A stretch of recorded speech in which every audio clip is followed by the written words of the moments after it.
Look, just orbit and stay out of the way, sweetheart. We need a real gun run, not a flyby. The voice, crackling with the static of desperation and a thick layer of condescending arrogance, filled Captain Eva Rostova's helmet. On the ground, in the choked confines of the Shakhat Valley, a few of the younger SEALs huddled near the radio operator chuckled nervously, the sound swallowed by the incessant snap of incoming rifle fire. But in the sterile, focused silence of her A-10 Thunderbolt II cockpit, 10,000 feet above the unfolding massacre, there was no reaction. Eva's gloved fingers didn't tighten on the control stick. Her breathing, a slow, metronomic rhythm of practiced calm, didn't catch in her throat. Her eyes remained fixed on the green-hued tactical display, her world shrinking to the data streams that painted a grim picture of the chaos below. The insult was just noise, another variable in a complex equation of wind speed, altitude, and enemy positions.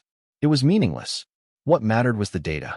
38 American lives, the most elite warriors on the planet, were being systematically dismantled by an overwhelming force of several hundred entrenched insurgents. They had been drawn into a perfectly executed trap, a kill box from which there was no terrestrial escape. The voice on the radio, belonging to a young Joint Terminal Attack controller who called himself Rhino, continued its diatribe, a frantic projection of fear masked as authority. Command, do you have anyone else you can send? We need heavy ordnance, not this. We are taking accurate RPG and heavy machine gun fire from fortified positions on the northern and southern ridges. They have us in a classic L-shaped ambush. We can't move forward, we can't move back. The exfil route is compromised.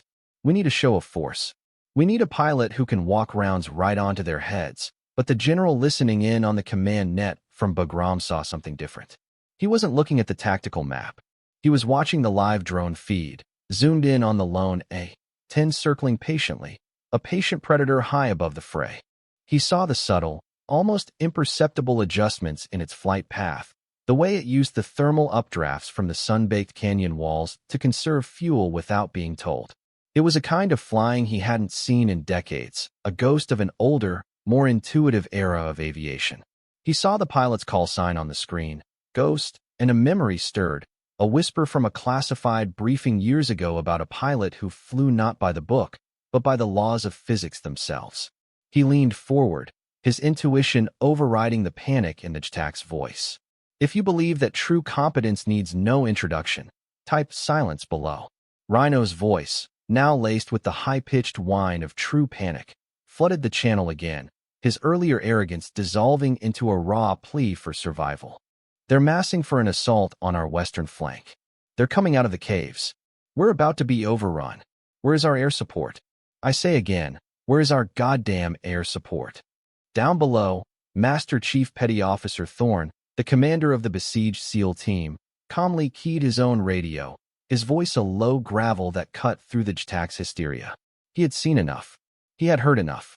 He had spent 30 years listening to the voices of men in combat, and he knew the sound of brittle confidence when he heard it. He also knew the sound of the alternative, a profound, unnerving quiet. The pilot of the A-10 had spoken only 6 words. Copy, Rhino. Ghost is on station. Since then, only the sound of her engines had filled the sky, a distant, circling promise.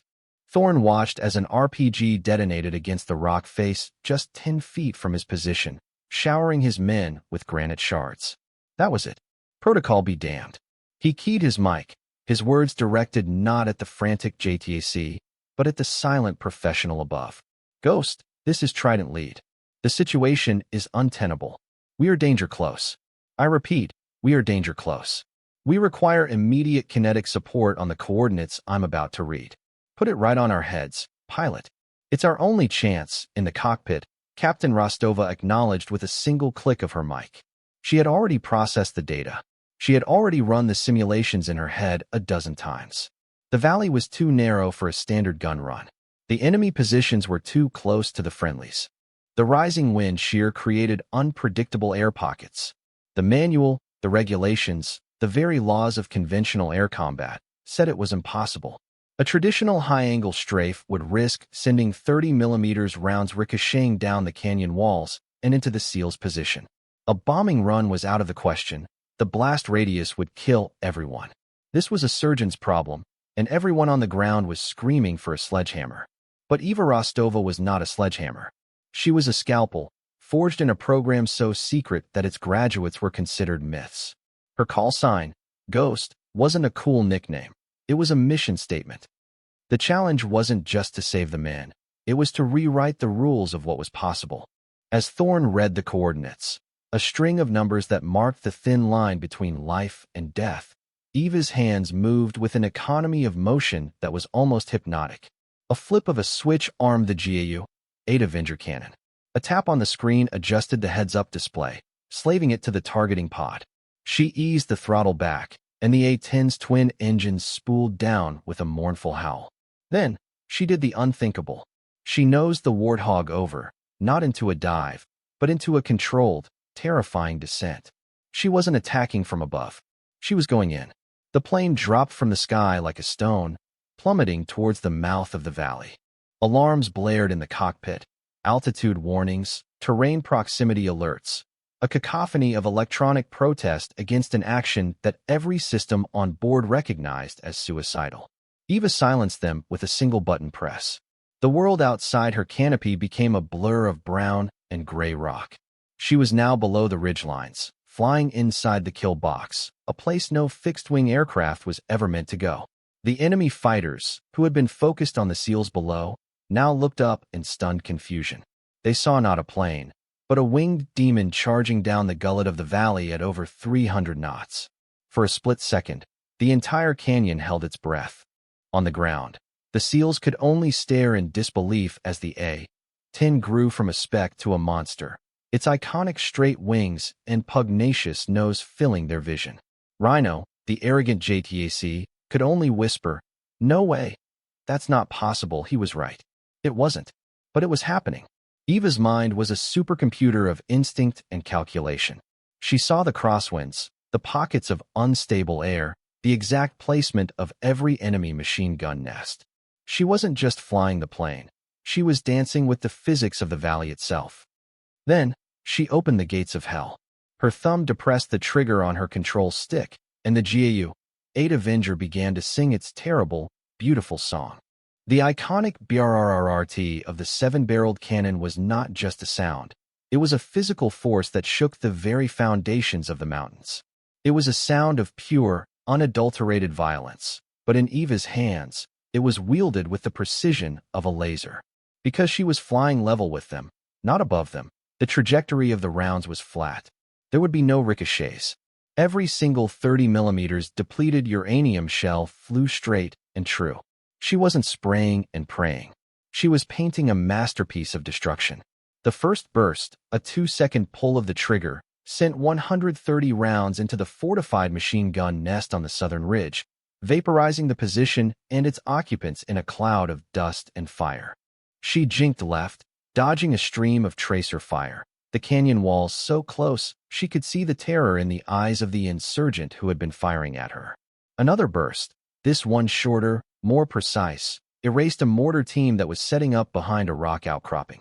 She corrected her course with a gentle nudge of the rudder pedals, the massive plane responding like an extension of her own body. She flew the length of the valley, a low-level pass of biblical fury. The seals pressed themselves against the rocks as the Warthog screamed past them, no more than 50 feet over their heads. They felt the heat from its engines, the thunder of its cannon in their bones. They watched as the invisible line of explosive shells walked methodically through the enemy ranks, a reaper's scythe of fire and metal that cut down everything in its path. It was over in less than 30 seconds. Eva pulled back hard on the stick, and the A-10 clawed its way back into the sky, its engines screaming in protest against the brutal, high-G climb.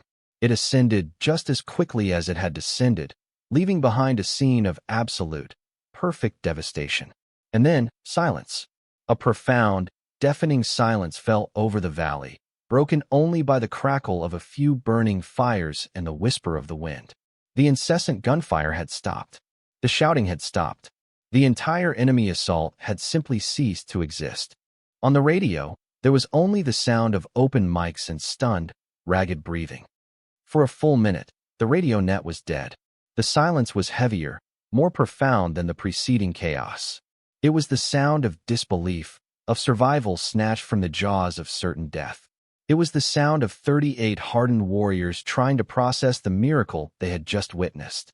Then, a new voice keyed the mic. It was Master Chief Thorne.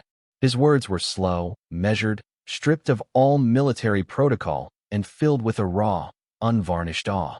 Ghost, that was the finest piece of flying and the most disciplined trigger I have ever seen in 30 years of service. Who the hell are you? Before Eva could respond with her usual, terse copy, another voice intervened, cutting through the local channel with the unmistakable authority of high command. It was the general from Bugram, his voice calm and clear, broadcasting not just to the men in the valley, but to everyone on the command frequency. Trident lead, this is Overlord. Stand by 1 inch. There was a pause, pregnant with anticipation. The digital click of a keyboard could be heard faintly in the background. Then the general's voice returned, infused with a new tone of official reverence, as if he were reading a citation for the Medal of Honor. All stations, be advised. The asset you have on station is Captain Eva Rostova. Call sign, Ghost. He paused for effect. She is the sole active duty graduate of the classified Valkyrie Low-Altitude Interdiction Program, a developmental course with a 98% attrition rate. Her flight hours are logged at over 4,000, with 2,500 of those in active combat zones. She is, for the record, the highest-scoring A-10 pilot in the history of the platform, credited with more confirmed enemy kills than any other aviator to have ever flown the Warthog. Another pause. This one even longer, letting the weight of the words sink in.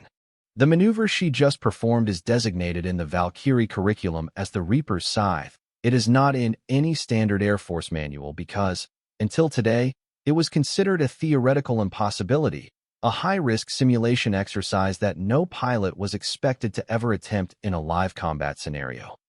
The reveal hung in the air, a stunning refutation of every assumption that had been made. The silence on the ground was now one of dawning comprehension and profound respect. The sweetheart in the cockpit wasn't just a pilot. She was a living legend, a ghost who had just materialized in their darkest hour. Master Chief Thorne, a man who had never been impressed by rank or reputation, only by action, keyed his mic again. The awe in his voice was now replaced by a deep, formal respect that transcended the radio waves. Captain Rostova. Ma'am. The word ma'am was delivered with the force of a hammer blow, a direct and public correction of Rhino's earlier disrespect. It was a verbal salute. On behalf of SEAL Team 3, thank you. You just saved us all. The general, Overlord, wasn't finished. His voice took on a sharp, disciplinary edge, directed squarely at the now humbled JTAC. Sergeant Davies, he said, using Rhino's real name for the first time, a clear sign of his displeasure. You will maintain radio silence for the remainder of this operation. Your only job now is to listen and to learn what a true professional sounds like. You will personally debrief me upon your return to Bugram. Is that understood? A meek, barely audible voice responded. Yes, sir. Understood, sir. The public shaming was complete, not for cruelty, but for the sake of a lesson that had to be etched into the institutional memory of every soldier listening. Assumptions kill. Competence saves. And true authority isn't what's on your collar. It's what you can do when everything is on the line. In her cockpit, Eva Rostova simply keyed her mic once. Trident lead, Overlord, copy all.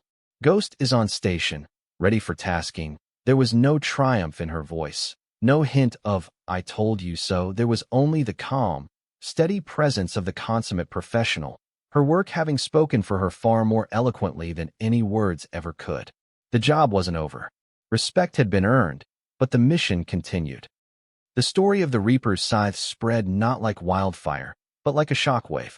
It began in the debriefing room at Bugram, where the gun camera footage was played on a large screen in front of a silent, stone-faced assembly of colonels and generals. The grainy, green-tinted video showed the canyon walls rushing by, the surgical precision of the GAU, 8 bursts, and the impossible, gut-wrenching climb-out. When the video ended, the room was quiet for a long moment before the commanding general simply said, "Play it again from there." The legend grew. It was whispered in hushed, reverent tones in the smoky bars where pilots gathered, each retelling adding another layer of myth to the pilot known only as Ghost. It was dissected in JTAC training classrooms at Nellis Air Force Base, where the audio recording of the engagement became the new gold standard for teaching. Instructors would play Rhino's arrogant dismissal, then Thorne's desperate plea, and finally, the deafening, world-changing sound of the Avenger cannon. The lesson was clear: never, ever underestimate the voice on the other end of the radio. Sergeant Rex, Rhino Davies underwent a transformation that was both public and profound. He was not discharged or demoted. The general, in a moment of wisdom, understood that a lesson this valuable, learned at such a high price, should not be wasted. Instead, Davies was assigned to a training cadre. His penance was to tell his story, over and over, to new classes of aspiring air controllers. He would stand before them, no longer the cocky sergeant, but a humbled, sober instructor, and he would play the recording. "This was me," he would say, his voice steady. "This was the day I almost got 38 of the best men on Earth killed because I judged a pilot by her gender and her calm tone. I assumed her silence was hesitation. I was wrong. Her silence was focus. Her calm was competence. I was loud because I was scared. She was quiet because she was busy solving the problem." He learned that respect wasn't a gift to be given, but a debt owed to proven skill, regardless of its vessel. Captain Eva Rostova, for her part, remained a ghost. She deflected all praise with technical, unemotional explanations. When a young, starstruck F-16 pilot asked her what it felt like to perform the Reaper's scythe, she simply replied, "The aircraft performed within its known, albeit extreme, flight envelope." The wind shear in the valley created a temporary lift cushion on the egress. The risk was calculated and acceptable given the alternative. She saw no heroism in it, only a complex physics problem that she had been uniquely trained to solve. Her satisfaction came not from the accolades, but from the clean, efficient execution of her craft. She was more often found in the flight simulator, long after her duty hours were over, mentoring rookie A-10 pilots. She never spoke of her own exploits. Instead, she drilled them relentlessly on the fundamentals: fuel management, weapons ballistics, emergency procedures. Her philosophy was simple: legends are a distraction, competence is a discipline. She taught them that the cockpit was a sacred space, a place where ego died and only skill remained. The SEALs of Team 3 created their own memorials. They unofficially renamed the location of the ambush Ghost Canyon on all their internal maps. Master Chief Thorne personally recovered a single, massive 30mm shell casing from the site of the first machine gun nest she had destroyed. He had it polished and mounted on a simple wooden plaque in their team ready room. The inscription was short, a quote from his own transmission that day. "Who the hell are you?" In grateful recognition of Captain Ghost Rostova, the finest pilot we have ever seen, the casing became a touchstone for new members of the team, a tangible reminder that their saviors could come in unexpected forms, and that the quietest person in the room is often the most dangerous. It was a monument not to a single act of bravery, but to a universal truth, that action, pure and precise, is the only argument that can never be refuted. Years passed. The wars in the Middle East wound down, replaced by new tensions in new parts of the world. Captain Eva Rostova eventually became Major, then Colonel Rostova, but she never lost her call sign. She continued to fly, continued to train, her legend growing with each new pilot she mentored. Her name became synonymous with a certain kind of excellence: quiet, understated, and absolutely lethal. The story of Ghost Canyon became a foundational myth, a piece of institutional folklore passed down from one generation of warriors to the next. It was a parable taught at West Point and the Air Force Academy, a case study in inter-service cooperation, crisis management, and the catastrophic danger of prejudice. The audio file, once classified, was now a standard part of the curriculum, a permanent ghost in the machine of military education. The most profound legacy, however, was seen in a brightly lit classroom at the Air Force's Advanced Weapons School. The instructor stood before a class of the best and brightest young JTACs, the future of America's ground-to-air combat capability. The instructor was Chief Master Sergeant Rex Davies. The cocky Rhino was long gone, replaced by a man whose authority was forged not in arrogance, but in the fires of a near-fatal humility. He played the Ghost Canyon recording for the class, his face impassive as his own foolish words filled the room. When it was over, he looked out at the young, confident faces before him. "Your job," he began, his voice low and resonant, "is to be the calmest person in the middle of the storm. You are the link between the sky and the ground. And the person on the other end of this radio, be it a man, a woman, a seasoned veteran, or a fresh-faced lieutenant, is your partner. They are a professional. You will treat them as such. Your assumptions can get people killed. Your respect for the professional on the other end of this radio will save them. Never, ever judge the voice. Judge the results." His words became doctrine. A new culture, slowly but surely, began to take root, a culture that valued demonstrated competence above all else. The legacy of the Reaper's scythe wasn't just the 38 lives saved that day. It was the countless lives saved in the years that followed by controllers who remembered the lesson of Ghost Canyon, who listened with respect, who trusted the quiet professional on the other end of the line. The true victory wasn't won in 30 seconds of controlled fury in a dusty valley. It was won in the thousands of subsequent missions where a controller paused, pushed their ego aside, and put their absolute faith in the pilot above, no matter who they were. Competence, the story taught, has its own sound. It is not the sound of boasting or the crackle of a radio filled with insults. It is the deafening silence after a job perfectly done.